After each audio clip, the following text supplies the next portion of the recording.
92 FM.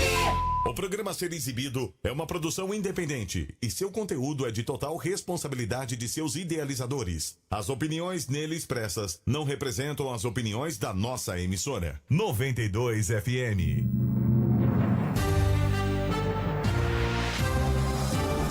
A partir de agora, o Maranhão todo se une na maior rede de rádios do estado.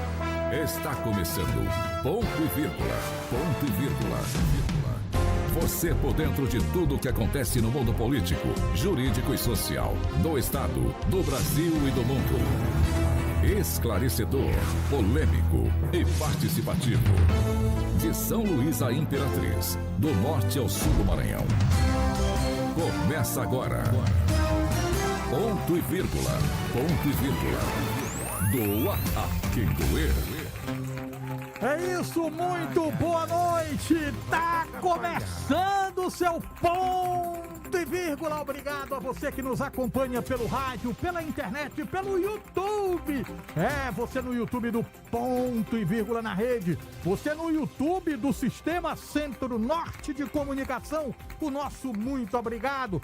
Obrigado a você que acompanha em São José de Ribamar, Passo do Lumiar, Raposa. Você em São Luís do Maranhão, você em Alcântara, nos ouvindo pelas ondas da 92 FM.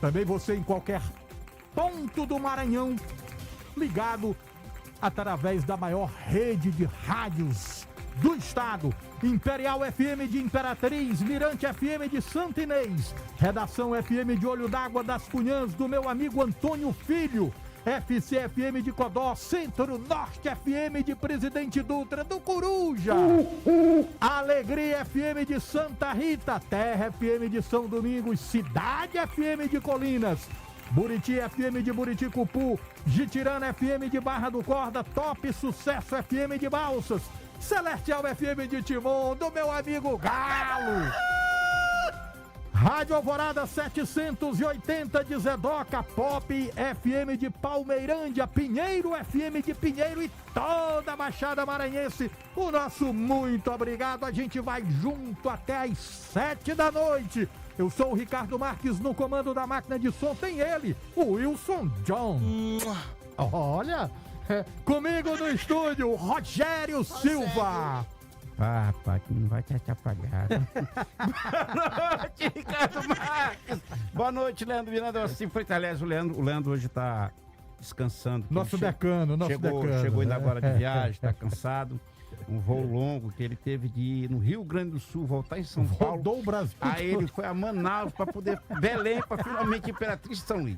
Chegou. Apenas. Foi só isso, né?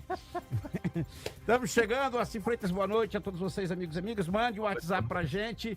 O número aí, anota aí, 98 992 22 09 23. 98 992 22 09 23. Não adianta me encontrar pela rua, como muita gente me encontra.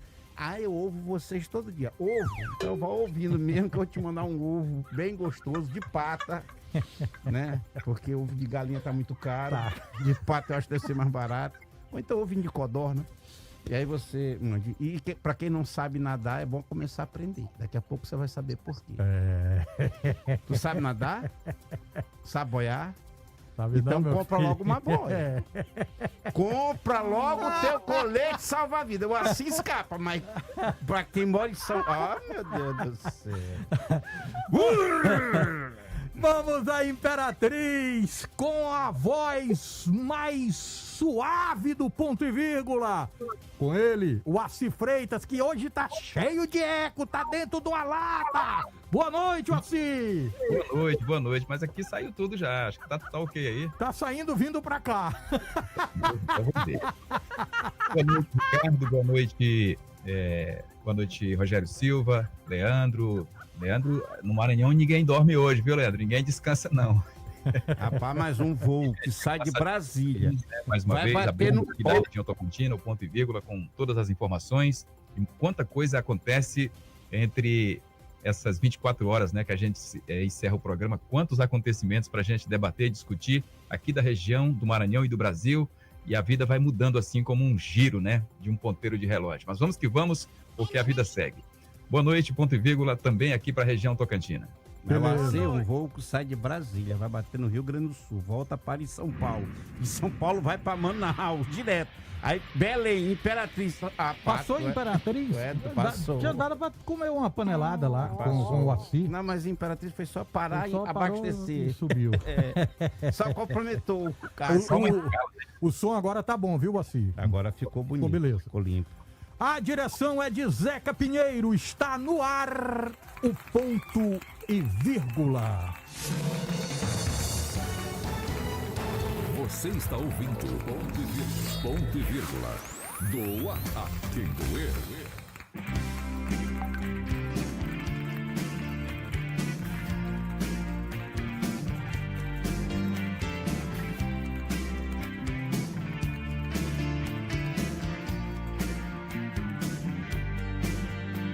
Se o chão abriu sob os seus pés e a segurança sumiu da faixa, se as peças estão todas soltas e nada mais encaixa. Oh, crianças, isso é só o fim, isso é só o fim. Oh, crianças, isso é só o fim, isso é só o fim.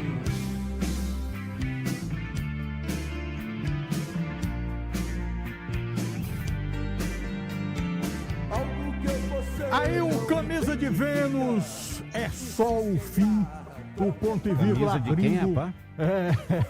Abrindo essa quinta-feira, 16 de setembro de 2021, com essa música, né? Meio pra baixo aí, meio apavorante, por conta de um vulcão. Só pera aí rapidinho, Ricardo. Ó, o Camisa de Vênus é uma banda, ela não existe mais. Ah, não existe. A Ela banda é do da Marcelo década de Nova. 80, exato. Década de 80, que esse menino de hoje, da geração de Justin Bieber, não sabe. conhece. Então vocês botem lá no Google, banda Camisa de Vênus. Marcelo, E vão ouvir o que é bom. muita música É boa. ótimo, viu? Camisa de Vênus, zero. Mas Mas tem hoje- um vulcão, é isso, no Mas caminho hoje a gente do abre Brasil? o ponto e vírgula com é o fim, porque os caras descobriram aí que tem um vulcão capaz de gerar um tsunami no Brasil, e o Brasil entra em alerta amarelo de erupção. Segundo O vulcão é brasileiro? o vulcão não, o vulcão é espanhol, né? O vulcão é espanhol. Diz aqui, as autoridades espanholas elevaram para o nível amarelo o alerta de erupção do vulcão Cambre Vieja, localizado na ilha de La Palma, na costa do continente africano. Segundo pesquisadores, o vulcão poderia provocar um tsunami que atingiria todas as Américas, com maior impacto sobre os litorais das regiões norte e nordeste do Brasil. Então ele não é espanhol, como eu falei, né? Ele é africano, só que a descoberta aí foi dos cientistas espanhóis. Tá adormecido, né? Muito tempo. Adormecido há muito tempo. Agora sim, e o detalhe que a foto que está circulando no mundo aí do mapa, onde muito provavelmente será o epicentro desse tsunami, é exatamente entre a África e o Brasil, e nós estamos lá na ponta, né? São Luís. E aí, Rogério? São Luís é uma cidade quase ao nível do mar. Ela não é ao nível do mar. Ela está um pouco acima do nível do mar. Mas quando se tem aqui no mês de agosto, Ricardo, a maré de lua, o Wilson sabe disso. Já aconteceu muita maré de lua cheia aqui no mês de agosto, que a Avenida Beira-Mar, ali no Projeto Reviver, ela fica toda alagada. Fica. A E não é baixo, é alto, né? A maré ultrapassa, inclusive, aquela mureta. Caramba. Ultrapassa aquela mureta por várias vezes, ela já... Então, se nós tivermos, espero que não aconteça, que o vulcão continue dormindo. Até vamos fazer o seguinte, hoje à noite, crianças, quando vocês forem dormir, vocês querem falar, neném. O vulcão dormir. Deixa ver se ele fica dormindo. Vibrações positivas para que esse Cumbre, né? Cumbre. É o Cumbre. Deixa eu ver aqui o nome do bicho de novo. É esse Cumbre aí mesmo. né? É ele. Seu Cumbre. Nós lhe pedimos, continue dormindo. Cumbre Vieira. né? Isso. Continue Agora, aí deitado em berço esplêndido, dormindo.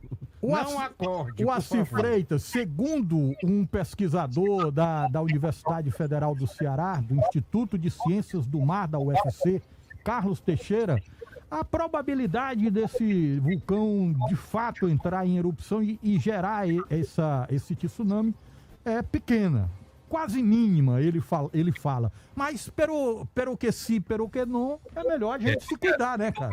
Fica um temor, porque nós sabemos que pela distância nós temos aí o oceano inteiro para, de repente, reduzir o impacto dos tremores, mas esse tremor provocaria uma onda, né? Como aquela que aconteceu alguns anos atrás ali no Sri Lanka, naquela região daquela região ali próximo ao Sri Lanka, aqueles países, né, onde haviam muitos turistas, inclusive.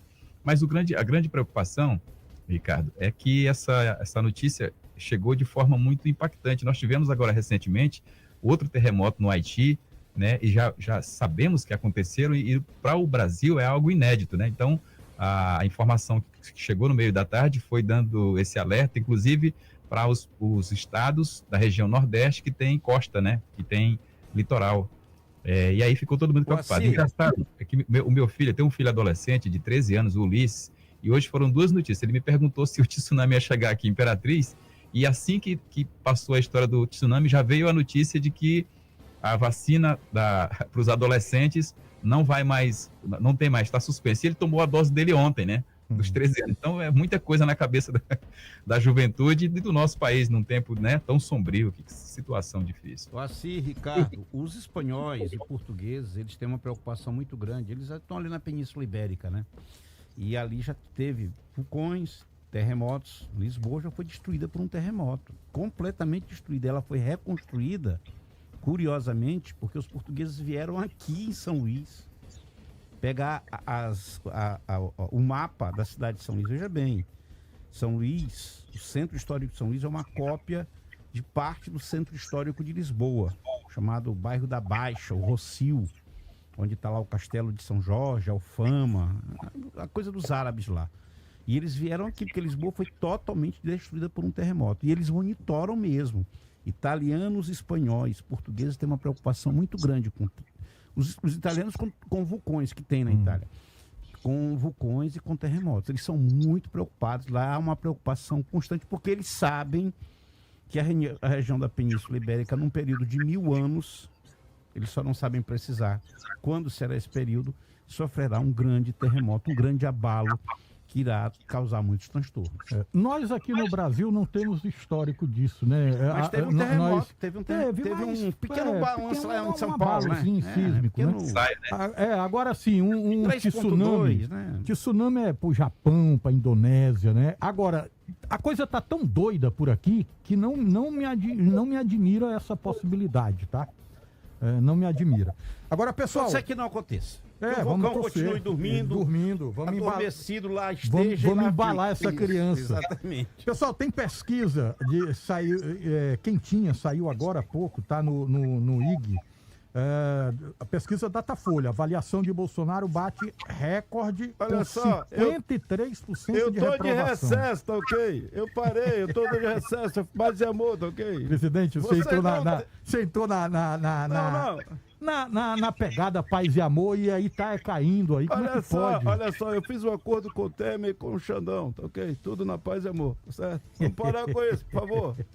53% a avaliação do presidente é reflexo dos atos do dia 7 de setembro. Essa pesquisa ela foi realizada entre os dias 13 a 15 de setembro. 3.667 pessoas foram ouvidas. Instituto Datafolha, Instituto Datafolha, que é um dos maiores do país, né? Agora, o Assi, continua caindo aí a avaliação do governo, presidente com a imagem dele em queda. Esse 53% é rejeição, aprovação, como é que é? Rejeição. Muito alto, né? Passa dos 50%. Olha, Ricardo, não é estranho, e as pessoas às vezes ficam chateadas conosco por conta dos comentários que a gente testa no programa aqui, mas com muita lucidez e avaliando dados de quem pesquisa, de quem faz levantamento, né? Todo mundo viu o balde de água fria, porque o 7 de setembro, pelo volume de pessoas que estavam ali, que foram levados nos ônibus para lá, deveria haver uma efervescência, né? Um aumento nessa... E de repente foi como se colocasse um copo de água fria na água que está fervendo. Deu assim uma arrefecida, parece que chegou ao ponto máximo e houve uma frustração realmente, né? Principalmente no meio dos aliados do presidente Bolsonaro, que esperavam, de fato, que houvesse ali uma reação enérgica do jeito que ele havia anunciado, planejado, ameaçado, inclusive ameaçando de não cumprir decisão judicial. Então, tudo isso trouxe um reflexo negativo quando as pessoas foram avaliar o que de fato estava acontecendo e qual foi o posicionamento do presidente após tudo isso. Se bem que essa queda do presidente se dá também muito em função do resultado da avaliação do governo, da gestão, né? A gente coloca aqui as palavras do presidente, mas principalmente por conta da gestão, porque nós estamos enfrentando uma crise em todas as áreas da economia, falta de emprego, né? Nós estamos batendo aí nos 15 milhões de pessoas desempregadas, 6 milhões que desistiram de procurar emprego, alta nos preços, inclusive com a inflação passando da casa dos 8%, chegando quase nos 2 dígitos, e tudo isso vai saindo da classe mais pobre e começa a atingir a classe média, o que dá exatamente o reflexo nesse aumento da impopularidade do presidente Bolsonaro. Não é torcida nossa, não somos nós que estamos provocando isso. Isso é um reflexo da própria gestão do presidente. Eu vou fazer aqui uma defesa do Bolsonaro. À vontade. Não, porque eu acho assim, isso tudo que aconteceu de 7 de setembro para cá, acendeu uma luz amarela para ele. Com certeza. E ele pode ver que ele tirou o pé do acelerador. Ele tirou o pé. Eu tenho para mim que o presidente Bolsonaro deve estar com sua equipe, com seus marqueteiros, com seus filhos, com aquele núcleo duro, aquelas pessoas mais próximas, e deve estar refletindo, deve estar imaginando, ele deve ter dados, ele deve ter informações. Ninguém que está na presença da República está à toa. Não chegou lá por nada, ele chegou porque ele Tem teve os levantamentos diários. Né? Exatamente. Então ele tem levantamentos, ele deve estar sentindo o termômetro e deve ter acendido o alerta. Olha, estamos a um ano da eleição. Porque daqui ao mês que vem, estamos a um ano da eleição. Daqui a 15 dias. Né? Hoje é dia 18, 19, né? 18. 16. Hein? 16. 16, pois é, 16, perdão. Hoje é dia 16. Daqui a 15 dias, nós estaremos em outubro.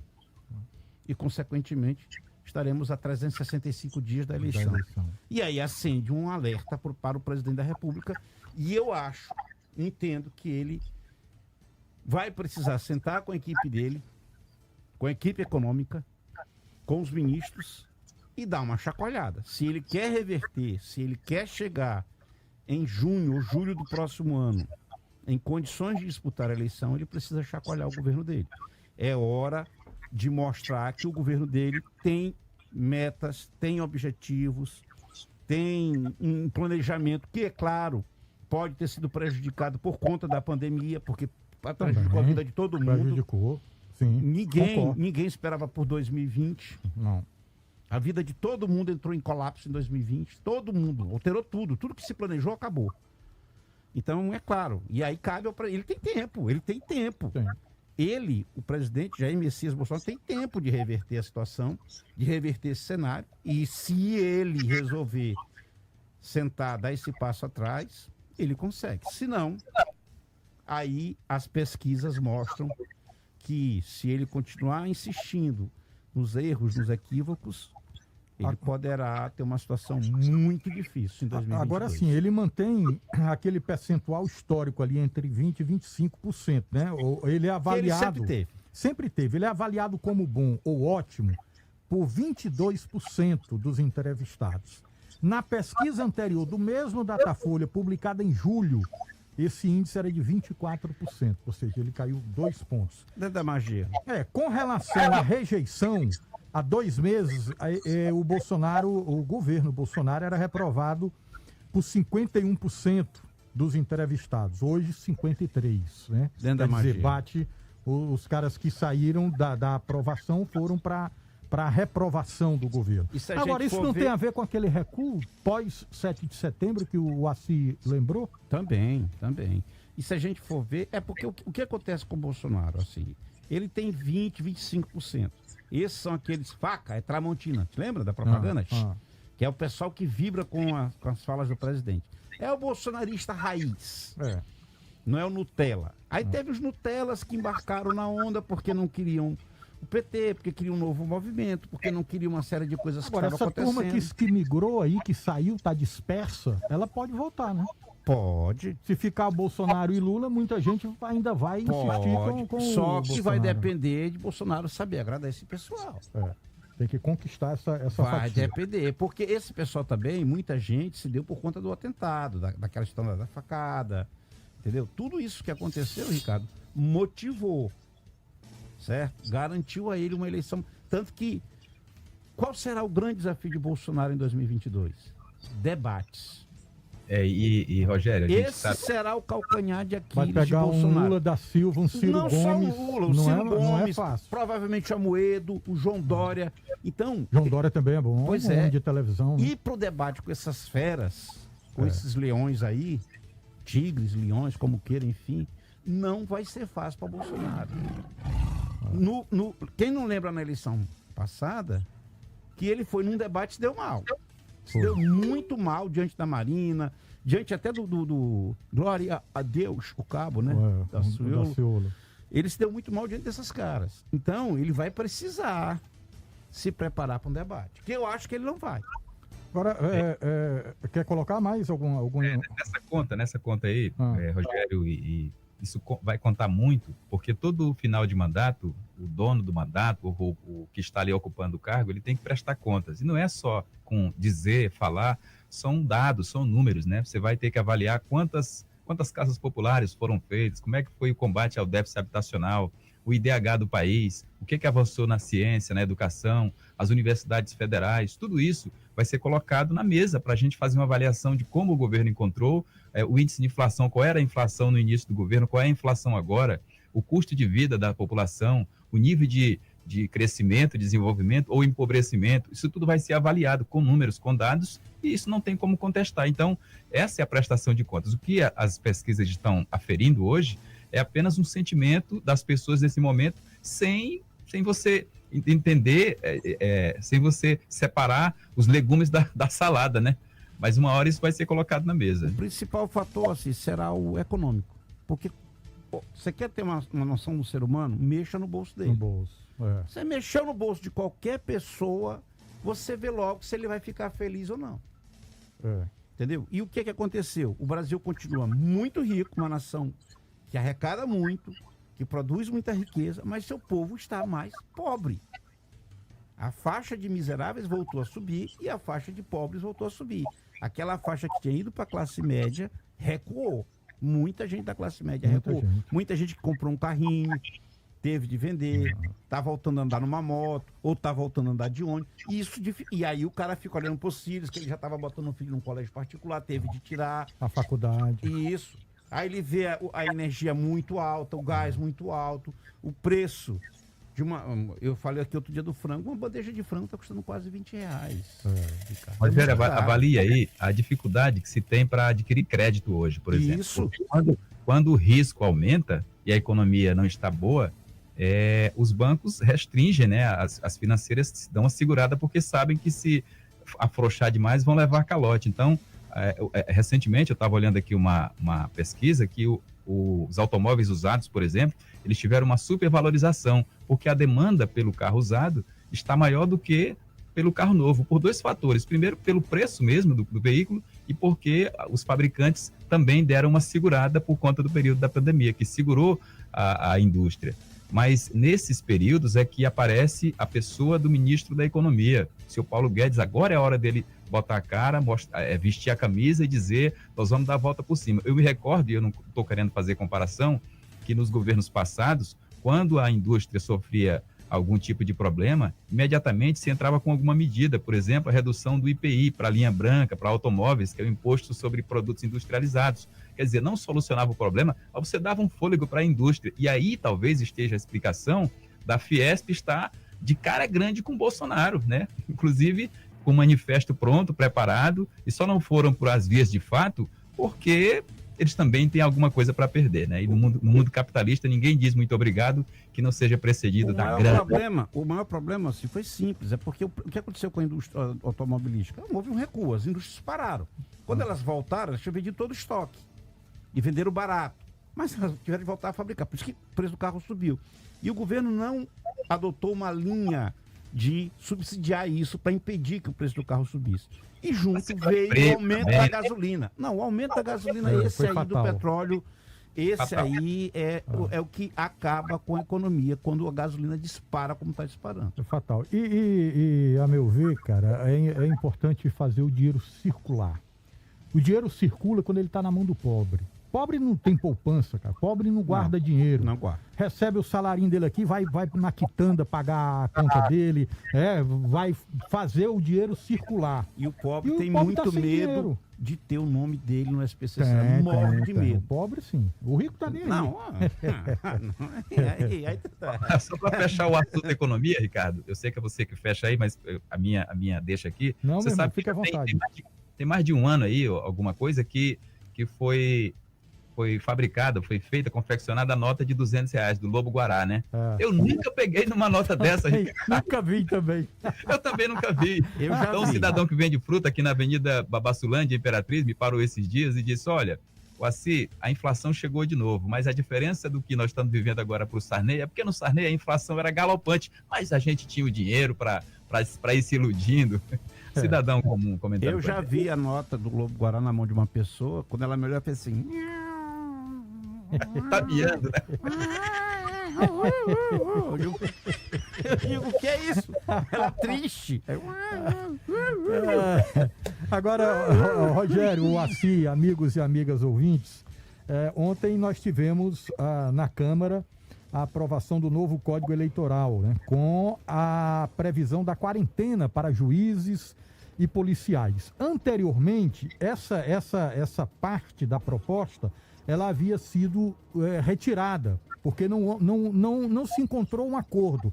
A relatora, a deputada Margarete Coelho, que é do Piauí, inclusive, ela havia proposto no relatório dela 5 anos de quarentena para juízes e policiais. Aí ninguém concordou, vai em cima, vai embaixo. Já era dado como uma carta fora do baralho, mas ontem chegou-se a esse entendimento de 4 anos. É justo, Assi? Olha, Ricardo, no país as coisas são muito extemporâneas, são muito assim, atemporais, né? Tem coisas que acontecem, nós tivemos aqui, por exemplo, naquele período da eleição de Bolsonaro, a figura do militar, né, do juiz, até por conta do Moro, estava muito eu acho que isso tem muito a ver com aquele período, onde você pode perceber hoje que no Congresso nós temos até a chamada bancada da bala, né, que é chamada, porque nós temos realmente muitos militares de todas as forças conseguiram eleição, né, e alguns já estavam há algum tempo fora. Eu não sei, a palavra justo talvez não seria, mas eu acho que equaciona, né, soluciona. Não tem como a gente prever qual o resultado disso, mas eu acho que fica no meio termo aí, né, para não ser nem 5 anos e nem se retirar essa quarentena. Eu acho que o Brasil precisa começar a adotar a questão de paridade, de equidade, sabe? De justiça para todo mundo. Porque tem determinadas categorias, classes, que têm privilégios, Ricardo. E a gente não pode dizer que não tem, porque tem. E aí é uma concorrência desleal. Eu, por exemplo, eu vou dar um exemplo aqui. Quando a Uber surgiu, eu fui a favor dos taxistas. Muita gente, não, mas... Eu digo, não. Eu vou explicar por quê. Não sou contra quem trabalha com aplicativo. A questão é que o taxista paga imposto e a Uber não está pagando. Então tem que pagar. Peraí, vamos botar coisa igual. Porque senão é muito fácil, né? Vamos supor, eu vou competir com uma lanchonete e eu não pago imposto. Eu tenho 100% de isenção em tudo. E a lanchonete aluga o ponto, paga imposto, paga não sei o quê. Aí fica fácil, eu vou vender o sanduíche mais barato. Então, se você quer ter equidade, eu acho que a justiça tem que ser feita nesse sentido. Por isso eu concordo que determinadas regras sejam estabelecidas, Ricardo, para dar um parâmetro correto, para que todo mundo tenha as condições iguais. Entendeu? Eu vou mais longe um pouquinho, Rogério. Por exemplo, você falou uma coisa muito interessante, que é a questão da equidade, né? De você deixar todo mundo no mesmo nível. Isonomia, né? Isonomia. A legislação foi alterada há alguns anos atrás para impedir que, por exemplo, radialistas, apresentadores de televisão, homem de imprensa e mulher de imprensa, concorressem dentro do exercício da função. Então, eles têm um período para se afastar.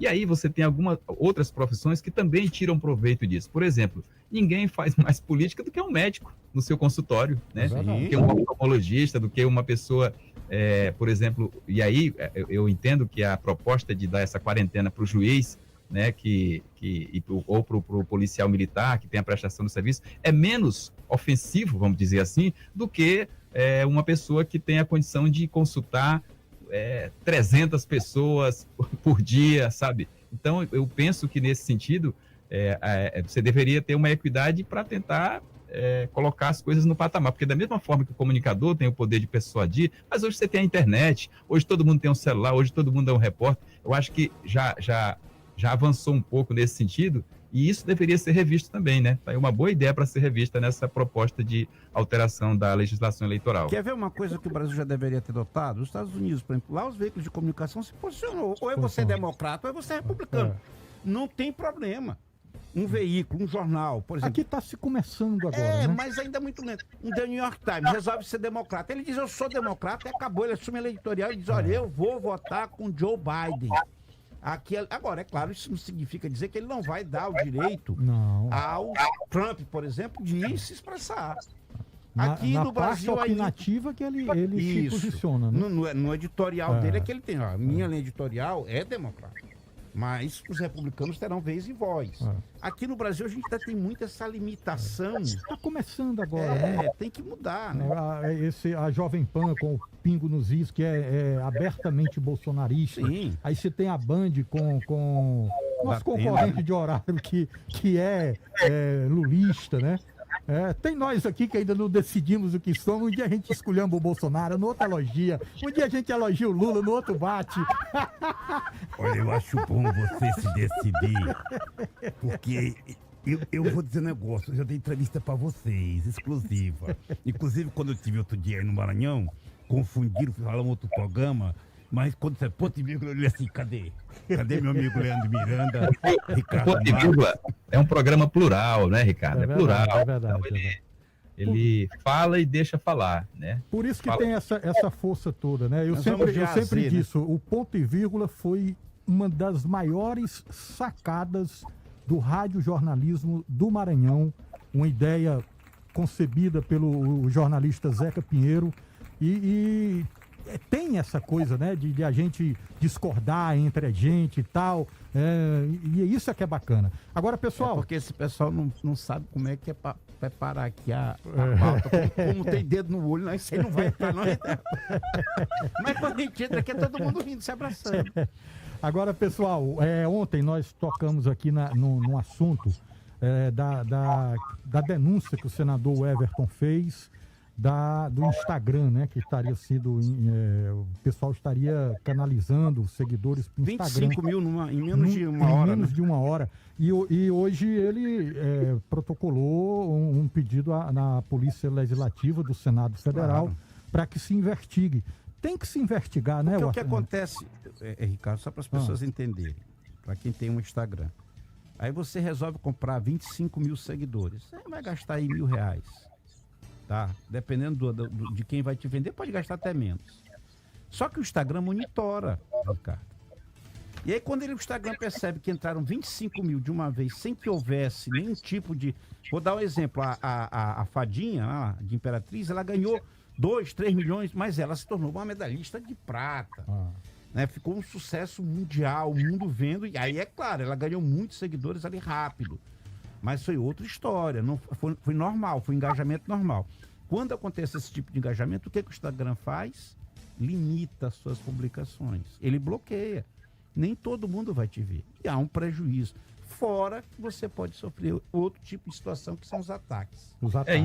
E nesse caso específico aí, além da incoerência, né, da chegada dessa quantidade avassaladora de seguidores, tem se percebido também, pelo menos é o que nós comentamos ontem no programa, um alinhamento do discurso, né, desses novos seguidores, né, como se fosse um time preparado para falar a mesma língua, o que acaba levantando suspeitas e merece sim essa investigação pela Polícia do Senado, pela Polícia Federal, para que se evite o pior, né? Porque como a gente colocou ontem aqui, é muito difícil você se defender daquilo que chega de onde você não vem, né? Somente em rede social. E aí entra a questão pessoal, da sua vida, da sua honra, que às vezes quando você consegue tratar desse assunto judicialmente, o estrago e a extensão do dano já está no local inalcançável. É muito difícil. Mas aí o senador agiu de forma correta, entregou às autoridades competentes. Já está aqui, está acontecendo isso, investiguem, apurem, por favor. Até porque quem fez vai ter um problema, porque vai se chegar lá. Tem como saber. Tem como saber. E aí, lembra do vazamento lá do Moro? A Polícia Federal não descobriu quem foi o hacker? Descobriu. Não tem jeito. Demora uma semana, 2 semanas, um mês. Até mais, mas chega. Eles vão buscando pelo IP, vão buscando até achar. E o senador Everton disse hoje, inclusive, que vai aguardar a investigação para que ele possa decidir o caminho que vai seguir, né? Para que os eventuais membros de um suposto gabinete do ódio sejam identificados e punidos, né? Então, um eco danado aqui no meu... mas, eu quero trazer uma pauta aqui pra gente, pessoal. A palavra gabinete do ódio, ela vem de um gabinete, né? Tem que ver quantos gabinetes nós temos por aí. Tem muitos, né? Muitos gabinetes. Agora, pessoal, tem uma pauta que está mexendo com a minha paciência já há dias, essa questão do preço do combustível, notadamente da gasolina, né? A gente vê essa guerra de narrativas, né? O Bolsonaro diz que a responsabilidade é dos governadores, os governadores dizem... A Petrobras já fez uma propaganda. A própria Petrobras fez uma propaganda que eu achei excessiva, né? O litro. Esse não é o papel de uma estatal, mas enfim... os governadores dizem que a culpa é do presidente, o presidente diz que é dos governadores, e nós chegamos a esse debate aqui no Maranhão também. Ontem, o deputado Wellington do Curso, na tribuna da Assembleia, falou que o combustível do Maranhão é um dos mais caros do país. Sim. A jornalista Silvia Tereza, que é uma jornalista séria, competente, foi lá, fez a matéria, colocou o que o Wellington do Curso disse e tal, sem problema. Hoje de manhã, o Linhares... Até porque o deputado tem fé pública, fala. Claro. Tá ela não fez nada do que reproduziu o fato. Ela só reproduziu o que o deputado falou. Hoje o Linhares, jornalista, que é também um jornalista sério, independente, ele traz um post sobre esse assunto, com a notícia de que o Flávio Dino autoriza novo aumento da gasolina no Maranhão.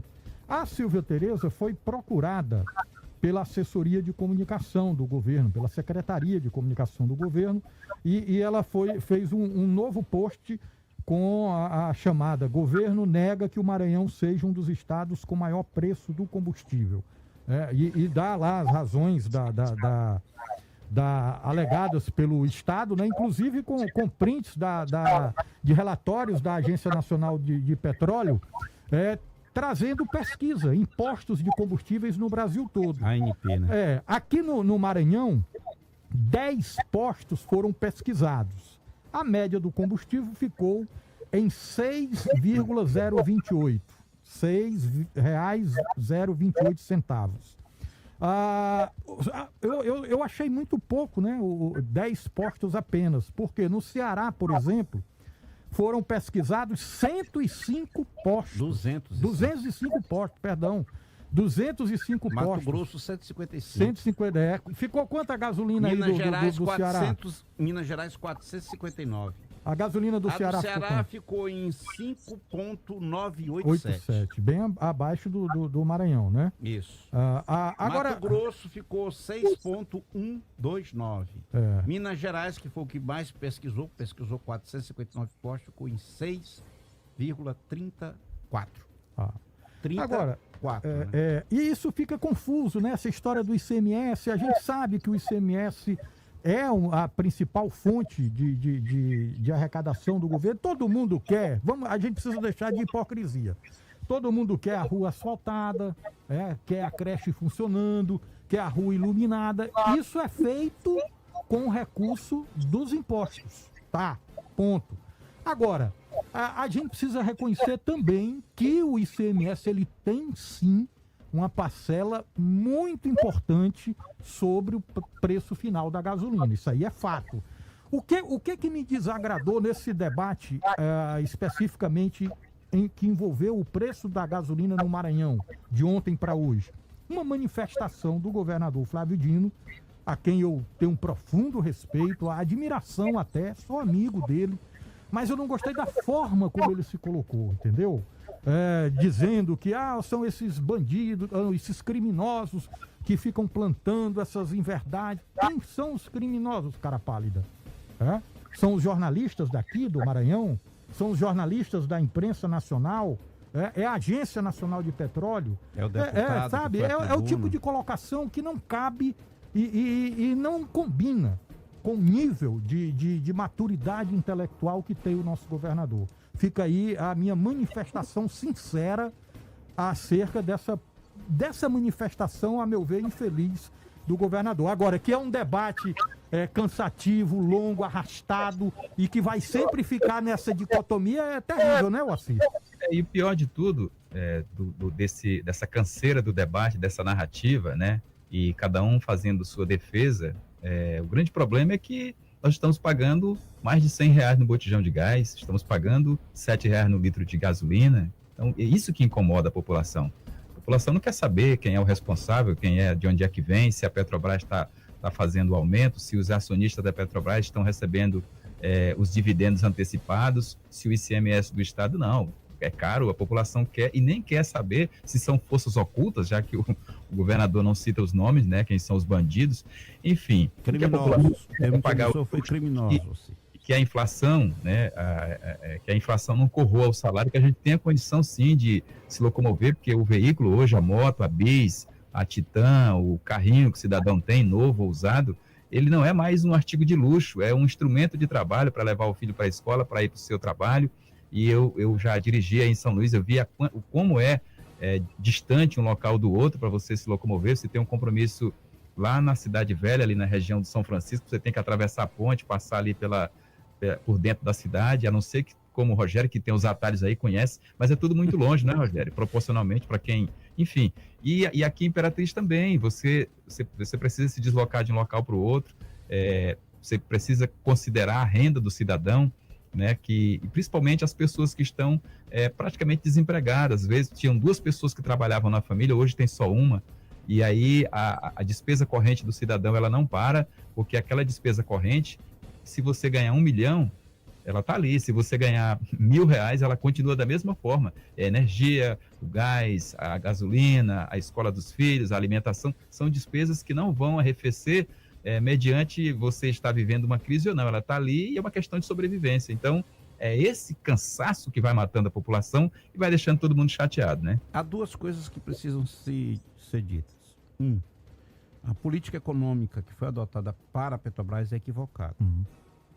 Quando internacionalizaram a Petrobras, que é simples, a Petrobras está vendendo para o brasileiro petróleo, no caso a gasolina já refinada, no dólar. Entendeu? Porque ela adotou a política internacional. Ela tem 13 refinarias. São 13 refinarias que se tem no Brasil, da Petrobras. Não é no exterior, é aqui. E ela explora, refina e vende. Só que é no dólar. Tá certo? E o preço do barril de petróleo, que é a medida linear que é utilizada, já chegou a $140. Mas pode baixar? Pode. Na pandemia chegaram a ter barril de petróleo para vender e ninguém, não tinha quem comprasse. Não tinha quem comprasse. Mas agora é diferente. Então, primeiro ponto, a Petrobras precisa rever sua política. Agora, o que eu entendo que é preciso?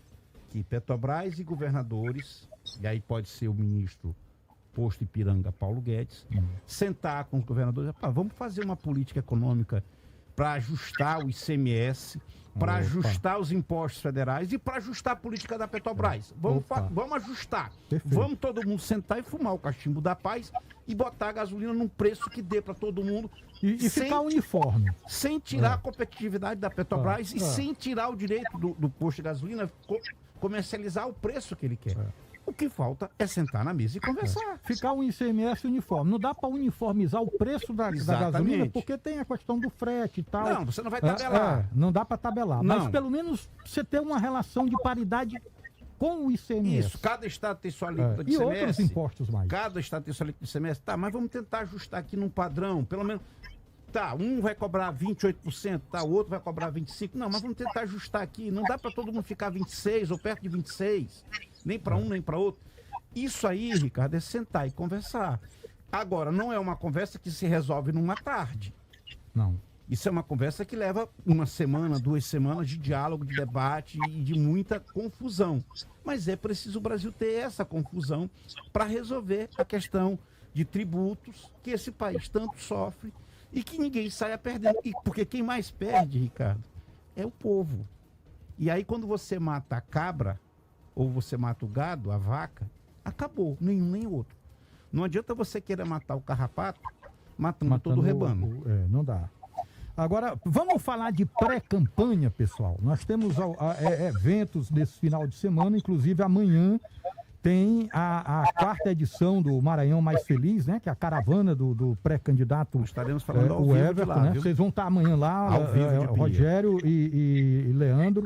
E a gente tem aqui O Leandro vai estar em um ponto, eu vou estar em outro, falando ao vivo. Legal, trazendo muito informações bom. ao vivo. A gente tem aqui uma fala da vice-prefeita Ana Paula Lobato, convidando para a edição do Maranhão Mais Feliz, que acontece amanhã em Pinheiro. Vamos ouvir. Meus amigos pinheirenses, como vice-prefeita da nossa querida Pinheiro e presidente municipal do PDT, convido todos vocês a se juntarem a nós nesta sexta-feira, dia 17, na Caravana do Maranhão Mais Feliz, liderada pelo senador Everton, presidente estadual do meu partido e quem muito tem feito pelo nosso município. O encontro acontecerá na estrada Pinheiro-Pacas, em frente ao Mix Mateus, a partir das 19 horas. Aproveito para convidar também todos os amigos dos demais municípios da região da Baixada Maranhense. Vamos juntos discutir projetos e propostas importantes para o nosso povo, por um Maranhão mais feliz. Espero todos vocês lá. Tá aí o convite, né, da Ana Paula Lobato, vice-prefeita de Pinheiro. Agora nós temos o ACI, e aí é contigo essa bola. Diz que o nosso querido Sebastião Madeira, o nosso querido Sandal, está aí a manifestar ainda apoio ao Cleiton Noleto para deputado federal. Existe isso? Olha, eu conversei com o ex-prefeito Sebastião Madeira por telefone, lá do escritório, né? Nós conversamos por telefone. Ele disse que até convidei para conversar conosco aqui no programa para que a gente pudesse questionar, porque esse anúncio do afastamento político dele, entre ele e o senador Roberto Rocha, foi divulgado como se fosse um rompimento. E aí ele quis minimizar, dizer que não era um rompimento, que a amizade continuou, mas que ia seguir o partido, o PSDB. Que Roberto Rocha é tendente a seguir Bolsonaro e que não dava para ele seguir o Bolsonaro. Isso foi nessas palavras. E aí nós viemos aqui para a realidade de Imperatriz, né? Naturalmente, ele é PSDB, vai incorporar o grupo do vice-governador Carlos Brandão, né? O deputado, o pré-candidato a deputado federal Cleiton Noleto está juntando gente, né? Então não é estranho, não tem nada oficial, mas não é estranho, até porque, eu não sei se você se recorda, a coisa de 2 semanas atrás, houve um acidente aqui, uma ventania, e derrubou a arquibancada do estádio municipal. No outro dia, a equipe da Sinfra, juntamente com a equipe da prefeitura, estiveram no local fazendo vistoria, e aí no momento dessa vistoria, um dos filiados aqui do partido, inclusive suplente de vereador, Richardson Lima, acompanhado da sua esposa, estavam lá juntamente com o Cleiton e já nessas tratativas. Então há essa aproximação entre o PSDB de Imperatriz e o pré-candidato Cleiton Noleto, né? Eu não tenho essa afirmação de que o Madeira poderá apoiar o Cleiton, mas é um caminho natural. Aqui né? em São Luís vai ser dado como certo. Hoje eu chequei com fontes, viu, assim? Aqui de Imperatriz, o Madeira já disse que não vai disputar o cargo de deputado federal, foi deputado por 4 mandatos e não é estranho, então isso é um curso natural. Ele, inclusive, o Madeira disse, olha, eu não quero adiantar as coisas porque eu ainda estou me descompatibilizando lá do Roberto, eu tinha um cargo lá na Corregedoria do Senado e aí fica ruim da gente ficar afirmando as coisas, mas é um caminho natural, né? Cleiton é aqui da cidade, tem um lastro de relação muito ampla, não só aqui em Imperatriz, em todos os municípios da região tocantina, e é natural que o Sebastião Madeira, que saiu muito bem avaliado da eleição para prefeito, né, ficou em terceiro lugar, que apoia uma pessoa de Imperatriz também para deputado federal, né? Então, nessa postura aí, de repente, já é um caminho também dentro dessa aproximação para a sucessão do próximo ano. Aqui em São Luís já é dado como certo, viu, assim? Aqui em São Luís, as rodas de conversa, eu conversei com algumas pessoas quando surgiu a informação ontem, essa informação surgiu ontem à noite, e é dado como certo que o Sebastião Madeira deverá anunciar oficialmente mesmo o apoio ao Cleiton Neto, que é muito forte na região, com apoio desse, sai fortalecido como pré-candidato. Ele já é um candidato fortíssimo, Muito. né? Com um reforço desse do nosso Sandal, eu vou te contar. E digo mais, se o Cleiton Neto confirmar a candidatura dele, ele é pré-candidato por enquanto, ele vai precisar passar nas coligações, né, nas convenções, ter o nome homologado. É um nome muito forte, viu, Ricardo? Anote aí, com uma votação muito forte. Vem com uma votação, vai surpreender muita gente, e é merecido. Leandro Miranda sempre destaca isso, porque ele já fez muitos sacrifícios. Ele, por várias vezes, teve a oportunidade, o Assis sabe bem disso, e preferiu abdicar disso em nome de projetos. Agora, é justo que ele busque disputar.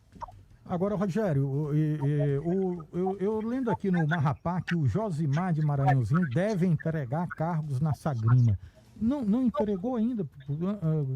Não já rompeu ou não rompeu? Como é que tá isso? Não, ele anunciou oficialmente. O sobrinho dele deu uma entrevista ao Ponto Continuando, que ela é da Rádio Educadora, com o Clodoaldo e Glaucio, e confirmou que o rompimento já aconteceu, que não há mais volta, que a foto que foi tirada do Josimar com o Bolsonaro foi só uma afirmação disso.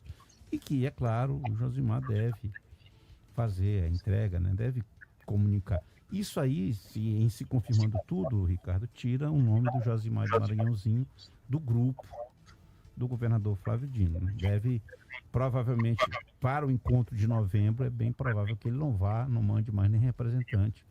E aí, vamos ver como é que vai ficar. Provavelmente, não estou confirmando, né? Ele disse na entrevista, Rogério, que não se sentia prestigiado, né? Não se sentia prestigiado e que ele não estava no jogo, ele quis dizer isso. Então, é como aquela corrida de Fórmula 1, né? Saíram todos na largada, alguns já atropelaram logo, queimaram na largada e seguiram os carrinhos aí. Então, pelo andar da carruagem, o Maranhãozinho vai tocar o barco, né? Vai seguir, tem seu grupo e ele está trabalhando isso aí, já vem há um bom tempo. Tomou o seu rumo, e aí eu acredito que ficam 2 carros para tentar receber a bandeirada no final de novembro, né?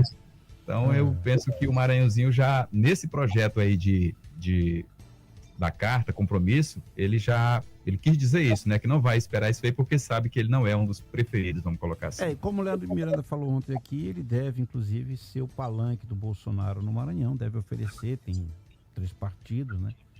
Deve oferecer ao Bolsonaro o palanque no Maranhão, para que o Bolsonaro tenha um palanque oficial, já que o Roberto Rocha aguarda por uma definição de Bolsonaro e quer eleger o filho de deputado federal. O Laércio Bonfim já disse que não é mais bolsonarista, pelo menos ele deixa entender isso. Então, o Josimar, de repente, pode ser o nome, né? Resta saber o ex-prefeito Edivaldo Holanda Júnior, se é que ainda vai, porque isso aí também nunca mais se pronunciou, nunca mais apareceu. Deu uma estrada completa do cenário. Enfim, a gente tem que aguardar como é que vai ficar essa final aí dessa história. Agora, uma coisa certa, um nome que vai se consolidar, Ricardo, é o governador Flávio Dino para o Senado. Eu não vejo muito outro cenário que não seja do Flávio Dino. Está consolidado. Não, mas agora sim, eleição é eleição.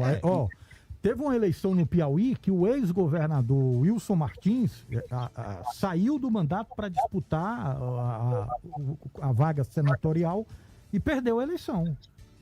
Acontece. E é importante, Ricardo e Rogério, o tratamento, como a gente chama no direito, o tratamento com urbanidade, né?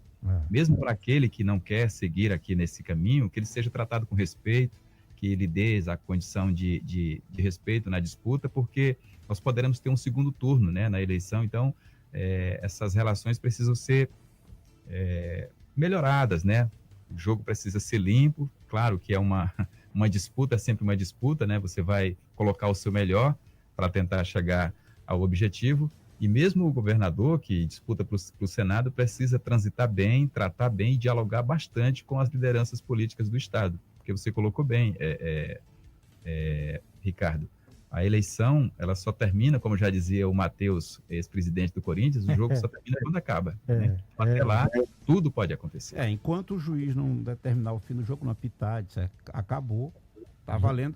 Agora, é claro que o nome, eu digo assim, que vai se consolidando, porque, é claro, temos que ver como é que as abóboras vão se ajeitar nessa carruagem. Na carruagem. Nessa carroça, né? A gente não tem mais tempo, mas eu queria só registrar aqui que a SECAP está com um novo titular, né? A Secretaria de Articulação Política.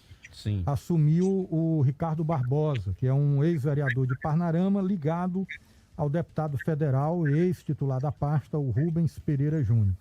Isso mostra, na minha humilde opinião, aquela coisa de final de mandato, né? Nada contra esse Ricardo Barbosa, que eu nem conheço, não sei o histórico dele, mas é um ex-vereador de Parnarama. Por ser Ricardo, deve ser bom, né? Mas, enfim, porque a SECAP...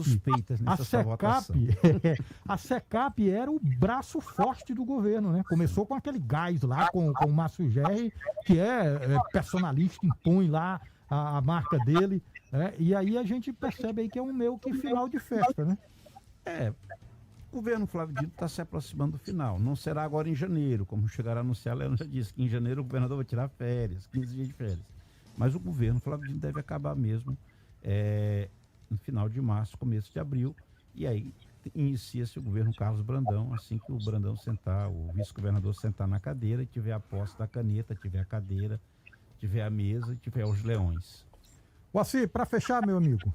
Bom, desejar aqui boa noite para todos, né? E a população de Imperatriz, assim como de todo o Brasil, está aguardando as posições oficiais com relação à suspensão da vacinação para os adolescentes. Como eu disse aqui no início do programa, muitas famílias se organizando para vacinar, algumas já vacinaram, então muita informação desencontrada, e a gente espera que logo, logo haja um pronunciamento oficial, inclusive com os representantes da saúde e o governo do estado do Maranhão.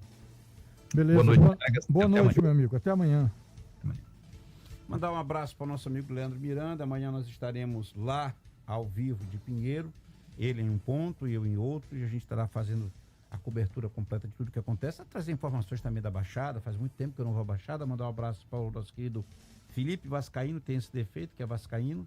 E para o Nonato Dutra, o homem desbravador da Península da Praia do Gago. O grande Wallace. Mas o Nonato Dutra que é o desbravador. É o Nonato Dutra. Né? O Gago só levou a fama por conta de outras histórias. Pois vamos embora. Boa noite, Rogério. Bom trabalho amanhã em Pinheiro.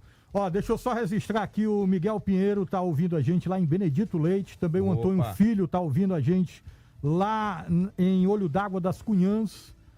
E o meu amigo Gustavo, lá no bairro Teso Duro, em Caxias, ligado na gente também. Raimundo Borracheiro, rapaz, tá nos ouvindo lá em Cidelândia. Opa, valeu, Raimundo, grande abraço, obrigado. Chegamos ao final de mais um Ponto e Vírgula, muito obrigado pelo carinho da sua audiência, fique com Deus e até o nosso próximo encontro. Tchau. Você ouviu Ponto e Vírgula. Um verdadeiro resumo sobre as principais notícias do centro.